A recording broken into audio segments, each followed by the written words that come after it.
Do you recall flipping through glossy magazines in 1974, staring at deeply weird, gelatin-covered dinner party centerpieces?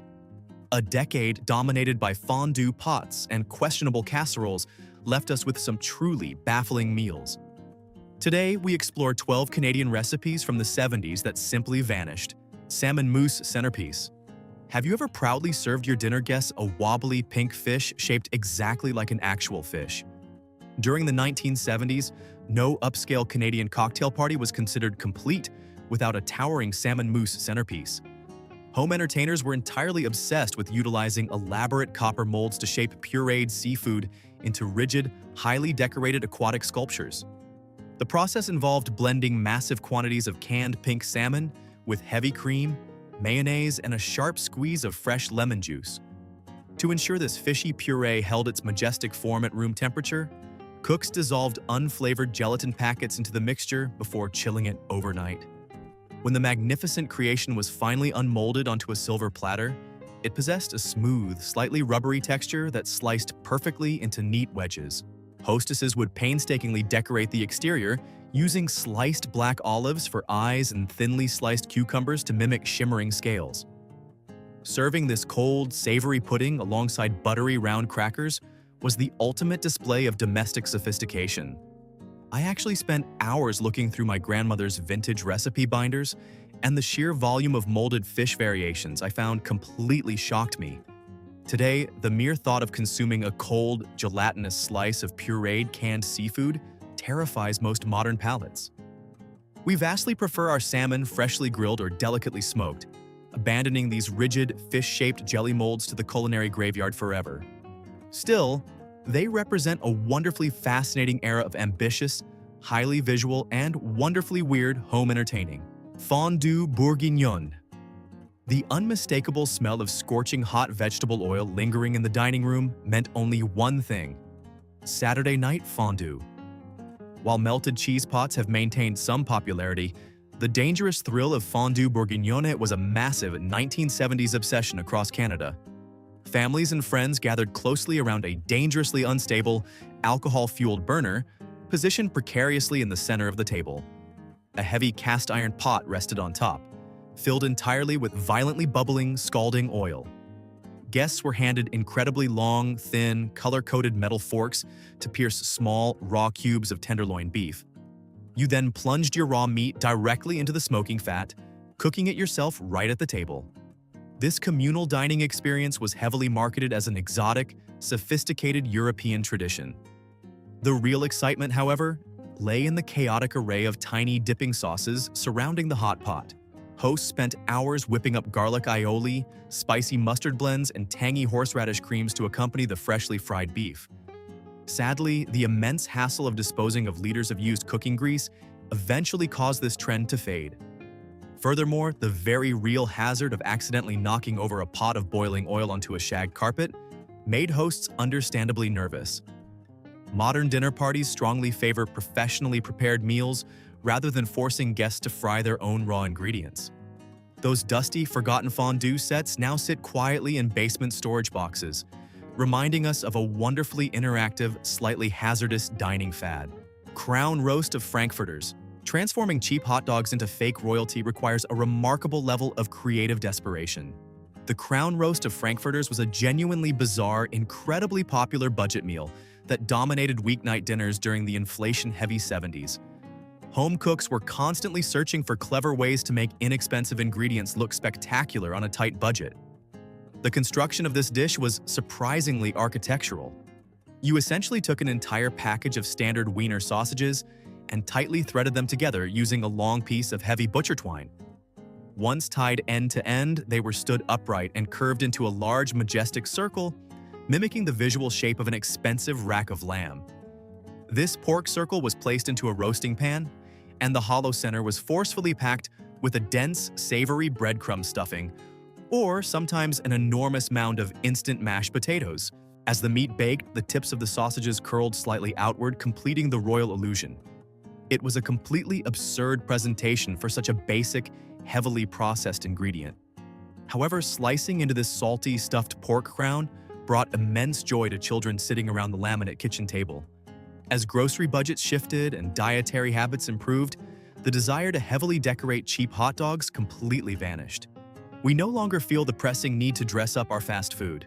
This quirky architectural pork masterpiece faded away, leaving behind a highly entertaining legacy of extreme thriftiness colliding with high society presentation. Pineapple cheese ball. No neighborhood gathering was truly ready to begin until a giant, nut-encrusted dairy orb arrived. The pineapple cheese ball was the undisputed champion of 1970s Canadian appetizer tables. This sweet and savory hybrid perfectly captured the decade's strange obsession with mixing tropical fruits into heavy dairy products. The base consisted of multiple blocks of softened, full-fat cream cheese, forcefully whipped together with sharp cheddar. To give it that distinct, trendy 70s flair, cooks folded in generous spoonfuls of crushed, canned pineapple. The wet, sticky mixture was then shaped by hand into a perfectly symmetrical, massive globe. For the final touch, the entire exterior was aggressively rolled in chopped pecans or walnuts, creating a dense, crunchy, protective outer shell. It was always served alongside a very specific type of sturdy, salty cracker capable of withstanding the heavy dipping action. The initial flavor collision of salty nuts, sharp cheese, and intensely sweet pineapple chunks completely overwhelmed the senses in the best way possible. I personally think this is the most underrated party snack ever invented, as it perfectly balances sweet and savory profiles. Eventually, as culinary tastes shifted toward delicate charcuterie boards and elegant baked brie, the massive, fruity dairy globe lost its sophisticated appeal. It became viewed as a tacky, outdated relic of basement rec room parties. Although entirely absent from modern upscale menus, those who remember its sweet, crunchy bite still secretly crave a wedge during holiday celebrations. Ham and Banana Hollandaise. Could you imagine wrapping a tropical fruit inside cured pork and covering it in egg sauce? Ham and Banana Hollandaise sounds like a bizarre culinary prank, but it was published in countless respected Canadian magazines throughout the decade. This deeply unsettling recipe highlights a strange period when cooks desperately tried incorporating exotic imports into everyday domestic routines. The preparation was shockingly straightforward, yet conceptually terrifying. You peeled a firm, slightly green banana and completely wrapped it in a thick slice of salty deli ham. These pork-wrapped fruits were placed into a shallow baking dish and placed under a hot broiler until the meat edges crisped and the fruit turned intensely mushy. Upon removing them from the oven, they were heavily drenched in a thick, rich, buttery hollandaise sauce. The clashing textures were violently jarring. You experienced the sharp, salty chew of the baked pork immediately followed by the hot, sweet, terribly soft slime of the cooked fruit, all bound together by a rich, acidic butter sauce. It was a chaotic, deeply unpleasant flavor collision that tried entirely too hard to be avant-garde. Thankfully, societal tastes rapidly evolved, and this terrifying combination was swiftly banished from household recipe tins. It stands today as a hilarious, cautionary tale regarding recipe development. We quickly learned that just because two distinct ingredients are currently trendy, it absolutely does not mean they should ever be baked together on the same plate. Jellied consommé. Opening a tin can to find a solid block of beef-flavored jelly was considered the height of elegance. Jellied consommé was a wildly popular summer starter course that required absolutely zero actual cooking skills to prepare. During humid July heat waves, Canadian homemakers sought out refreshing, chilled appetizers to impress their weekend guests. Food companies eagerly provided a brilliant, highly processed solution. You simply purchased a specific can of clarified beef or chicken broth that was heavily fortified with commercial gelatin.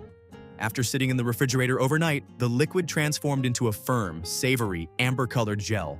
When dinner time arrived, the host opened the tin and forcefully slid the shivering cylinder onto a cutting board. It was chopped into rough, sparkling cubes and scooped elegantly into chilled glass dessert bowls. A tiny wedge of fresh lemon or a sprig of parsley was added for a vibrant visual contrast.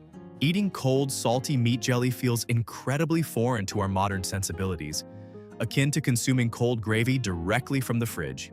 However, in the 1970s, the shimmering, translucent cubes were viewed as incredibly refined and distinctly European. As fresh gazpacho and vibrant mixed salads eventually dominated summer menus, the appeal of eating cold, canned meat gelatin completely plummeted. Today, finding a tin of this specific gelatinous broth is nearly impossible, making it a truly extinct, highly fascinating culinary artifact from a deeply strange era of upscale home dining. Tuna noodle casserole with potato chips. A crushed bag of salty snacks was the ultimate secret ingredient for budget-friendly weeknight dinners. Tuna noodle casserole topped with crushed potato chips was an absolute staple in millions of kitchens. This fiercely economical dish relied heavily on basic, shelf-stable pantry items that could comfortably feed a large, hungry family for mere pennies. The foundation was always a massive boiling pot of broad, curly egg noodles. These soft ribbons were aggressively mixed with multiple cans of flaked tuna and bound together using an impossibly thick, highly salty can of condensed cream of mushroom soup. Frozen green peas were scattered throughout to provide a brief, tiny illusion of nutritional value. The wet, heavy mixture was poured directly into a glass baking dish. However, the absolute most crucial element was the crunchy sealing. Instead of using traditional breadcrumbs, cooks violently crushed large handfuls of rippled potato chips and completely buried the wet pasta under a thick, greasy layer of salty potato shards. Baking it caused the chips to brown beautifully while the creamy soup bubbled underneath.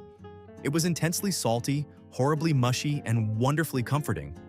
While some modern variations exist today, the heavy reliance on highly processed condensed soups and cheap snack foods caused this specific iteration to fall entirely out of favor.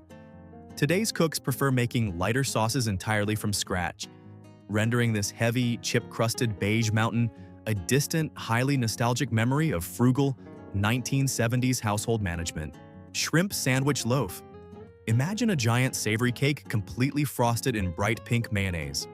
The shrimp sandwich loaf was a spectacularly confusing centerpiece that completely dominated bridal showers and weekend luncheons. It beautifully disguised a basic sandwich as an elaborate, high-end pastry. The construction required extreme patience and a very sharp bread knife. A baker would take a massive, unsliced rectangular loaf of white bread and carefully trim away every single piece of the dark brown crust. This pure white block was then sliced horizontally into 4 long, thin layers. Between each soft bread layer, cooks spread wildly different, highly contrasting savory fillings. One layer might feature a dense egg salad, while the next contained a sharp cheddar spread, followed by a finely minced shrimp paste. Once tightly stacked back together, the entire structure was completely plastered in a thick, pink frosting made from whipped cream cheese violently mixed with ketchup and tiny cocktail shrimp. Slicing into this savory monolith revealed a beautiful, multicolored striped interior that consistently wowed hungry guests. Visually, it was an absolute triumph of vintage aesthetics. However, the sheer volume of heavy dairy and dense mayonnaise made it incredibly rich and slightly cloying. The frosted sandwich loaf trend died out as people gravitated toward lighter, individual finger sandwiches and fresh vegetable platters. We no longer want our savory lunches masquerading as decorated birthday cakes, leaving this bizarre, frosted bread tower securely locked firmly in the past. Ambrosia salad. When does a simple bowl of fruit officially transform into a sugary dessert? Ambrosia salad wildly blurred the strict culinary lines, presenting itself as a legitimate dinner side dish, despite being packed with miniature marshmallows. This fluffy, pastel-colored concoction was a mandatory presence at every single church potluck and community barbecue across the nation. The recipe completely ignored fresh, seasonal produce, opting entirely for highly processed, brilliantly colored canned alternatives. A massive glass bowl was filled with syrupy canned mandarin oranges, bright red maraschino cherries, and heavy chunks of crushed pineapple. To make it appropriately festive, cooks folded in massive handfuls of sweetened shredded coconut and tiny, multicolored marshmallows. The entire chaotic mixture was then aggressively bound together using a thick, blindingly white dressing made from sour cream or heavy whipped topping. After chilling quietly in the fridge, the marshmallows absorbed the sweet fruit juices, swelling into incredibly soft, sugary pillows. Serving a massive scoop of this sticky, intensely sweet fluff right next to a savory piece of grilled chicken was a completely accepted 70s dietary practice. Eventually, nutrition-conscious dining pushed these heavily sugared salads completely off the main dinner plate and strictly into the dessert category.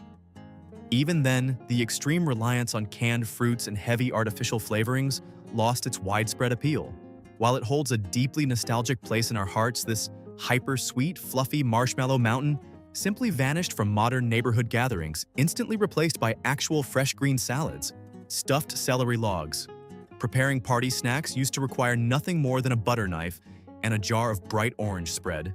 Stuffed celery logs were the absolute ultimate foolproof appetizer for busy 70s hosts. Before intricate charcuterie boards featuring imported meats took over the entertaining scene, this simple, incredibly crunchy snack reigned supreme. Cooks would simply wash crisp, rigid stalks of green celery and trim off the leafy ends. The deep, natural groove running down the center of the vegetable served as a perfect delivery vessel for heavy dairy products.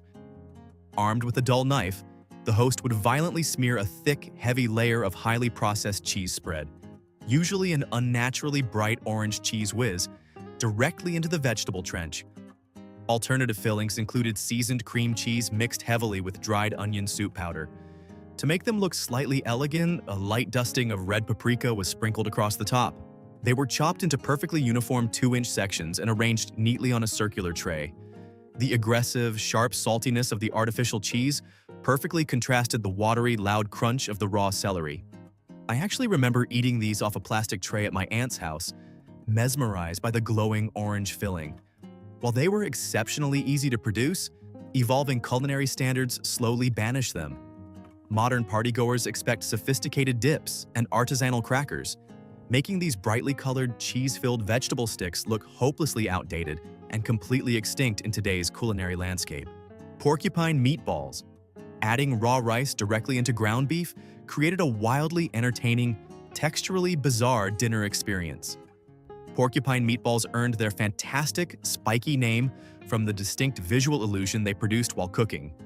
This deeply economical dish was a brilliant way to stretch a very small, expensive package of ground beef to comfortably feed an entire family. Instead of using breadcrumbs, budget-conscious cooks mixed massive handfuls of raw, long-grain white rice directly into the raw meat, along with chopped onions and basic seasonings.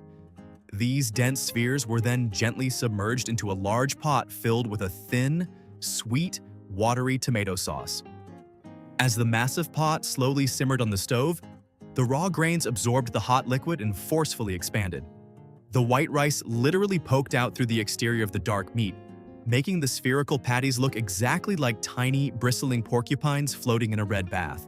Children absolutely adored the funny presentation, instantly transforming a boring, cheap meal into a highly requested favorite. The rice added a wonderful, chewy bulk that made the meatballs incredibly filling without breaking the weekly grocery budget. However, as the economy eventually stabilized and pure ground beef became more affordable, the intense need to stretch meat with heavy grains declined. People returned to traditional Italian-style preparations. The clever, spiky, rice-filled spheres quietly disappeared from standard weekly meal rotations, leaving behind only fond, deeply frugal memories of incredibly clever 70s kitchen wizardry. Black Forest cake. No extravagant 1970s restaurant dinner was complete without a towering slice of rich, boozy chocolate pastry. The Black Forest cake was the absolute, undisputed king of the dessert cart, representing the absolute pinnacle of sophisticated, European-inspired dining. This massive, impressive structure required serious dedication to assemble properly. It featured multiple layers of dense, dark chocolate sponge cake that were aggressively brushed with a strong, highly alcoholic cherry liqueur called Kirsch. This boozy soak ensured the crumb remained incredibly moist and highly flavorful. Between these dark layers, bakers generously spread a massive, thick blanket of lightly sweetened, pure white whipped cream and heavily dotted it with dark, tart cherries. The entire towering exterior was then completely frosted in more white cream and violently covered in curled chocolate shavings. A ring of perfectly piped cream rosettes, each crowned with a bright red cherry, decorated the absolute top. Visually, the stark contrast between the black chocolate, white dairy, and red fruit was stunningly dramatic. It was intensely rich, wildly heavy, and distinctly adult due to the heavy alcohol content. Over the decades, however, commercial bakeries began mass-producing inferior versions, entirely skipping the expensive liqueur and using sickly sweet cherry pie filling instead. This rapid commercialization completely ruined the cake's prestigious reputation. diners moved on to molten lava cakes and delicate mousses, leaving the authentic, towering, boozy masterpiece as a distant memory of vintage fine dining excellence. From towering gelatin fish molds to boozy chocolate cakes, these vanished dishes completely defined a deeply fascinating decade of home cooking. We certainly traded wildly creative presentations for simpler, fresher ingredients. Which of these weird 70s recipes do you remember eating? Let me know in the comments below and please subscribe.